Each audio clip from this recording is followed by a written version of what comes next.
সাহায্য সহযোগিতা চাবো, যেহেতু আপনারা যদি সত্যি সংবাদটা প্রকাশ করেন তবেই কিন্তু আর কোনো বিভ্রান্ত সৃষ্টি করতে পারবে না। তা হ্যাঁ, আজকাল ধরেন বিভিন্ন মিডিয়া ধরেন আবার এই একটা কি জানি বাইটেছে আর্টিফিশিয়াল ইন্টেলিজেন্স, এটা দিয়ে ধরেন যে চলে গেছে তারও ছবি দিয়া তারে জীবিত বানায় তার তো ছবি বানায় ফেলে। এগুলি ক্ষেত্রে আপনাদের ক্ষেত্রে আমি অনুরোধ করব, মানে যেটা ঘটনা সত্যি সংবাদটা আপনারা প্রকাশ করুন।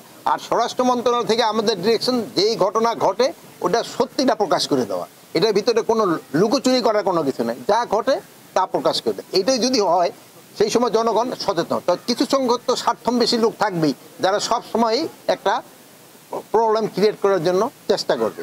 এই জন্য আমি যেই সব রাজনৈতিক দলগুলি এই পুলিশের সাথে এবং অন্যান্যের সাথে একটা বিভেদ করার চেষ্টা করছে তাদের অনুরোধ করব, আপনারা নিজেরা ভিতরে আপনারা করবেন, আমাদের সাথে তো রাজনৈতিক দলের কোনো বিভেদ থাকার কথা না। আপনারা কাজ করবেন, আমাদের কাজ করবেন। আমাদের কাজ হলো আইন শৃঙ্খলা রক্ষা করা, আর আপনাদের কাজ হলো জনগণের কাছে যে ভোট আদায় করা। আপনারা তাদের জন্য চেষ্টা করবেন, আর আমরা হলো জনগণের জন্য যেন তারা সুখে শান্তিতে থাকতে পারে ওটার ব্যবস্থা করার দায়িত্ব হলো আমাদের। যেমন কোনো যখন যেন কোনো রকমের আইন শৃঙ্খলা পরিস্থিতি যেন অবনতি না হয় এটি হলো দেখার দায়িত্ব হলো আমাদের।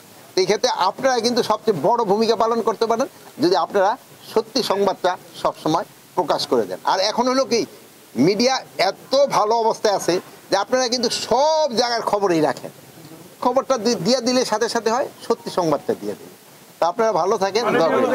কথার সাথে আমি দ্বিমত করব না, যেহেতু আমরা সব অস্ত্রগুলি এখনো উদ্ধার করতে পারি নাই, আমরা অস্ত্রগুলি উদ্ধার করার চেষ্টা করতেছি এবং আল্লাহ দিলে হয়তো ইলেকশনের আগে আরও অনেক অস্ত্র উদ্ধার হয়ে যাবে এবং ইলেকশনটা যেন আপনাদের সহযোগিতায় জনগণের সহযোগিতায় ভালোভাবে হতে পারে এই জন্য আমরা অবশ্যই চেষ্টা করব। আর ইলেকশনের কিন্তু এই আইন শৃঙ্খলা বাহিনী একটা স্টেক না, এটার মধ্যে সবচেয়ে বড় স্টেক হলো যারা ইলেকশনে অংশগ্রহণ করবে।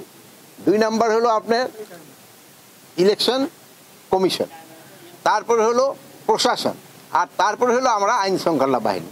এখানে সবচেয়ে বড় স্টেক হলো যারা ইলেকশন করবেন, রাজনৈতিক দল বা ইভেন যারা হিসেবে কি বলে ইন্ডিপেন্ডেন্ট হিসেবে করতে চায় তারা কিন্তু মূল ভূমিকাটা পালন করবে।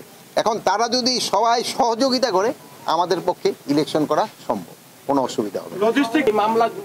আপনারা যদি আগে দেখেন মামলাগুলি অগ্রগতি কিন্তু অলরেডি কয়েকটা মামলা কিন্তু শুরু হয়ে গেছে। আর প্লাস আরেকটা জিনিস হয়েছিল, আপনারা ধরেন যে একটা হত্যা মামলায় হয়তো 20 জন আসামি হওয়া দরকার ছিল, আপনারা ওখানে 200 আসামি দিয়ে ফেলছেন। এখন এই জন্য ইনভেস্টিগেশনের সময় বেশি লাগবে। তা আপনারাই কিন্তু আমাদের সবসময় বলছেন যেন নিরাপদ ব্যক্তি যেন কোনো অবস্থায় শাস্তির আওতায় না আসে, এই জন্য আমাদের কিন্তু এটা আরও বেশিভাবে দেখতে হয়। অনেকে নিজেদের স্বার্থ সিদ্ধির জন্য অনেকে কিন্তু কিছু নিরীহ লোকের নাম দিয়ে দিছে, এই জন্য কিন্তু সময়টা বেশি লাগে।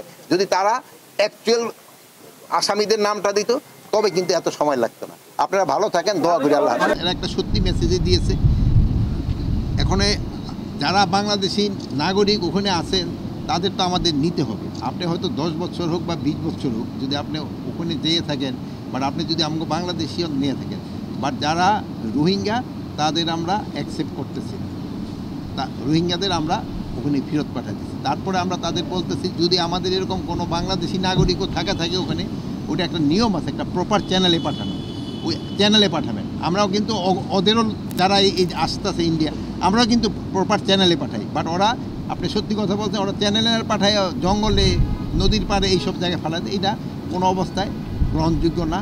একটা মানে হিউম্যান রাইটও একটা ভায়োলেশন, একটা হিউম্যান রাইটও ভায়োলেশন। এই ব্যাপারে আমরা প্রতিবাদ করে যাচ্ছি এবং প্রতিবাদে কিছু কাজ হচ্ছে যে তা নয়, এখন কিন্তু সংখ্যাটা কমে আসছে।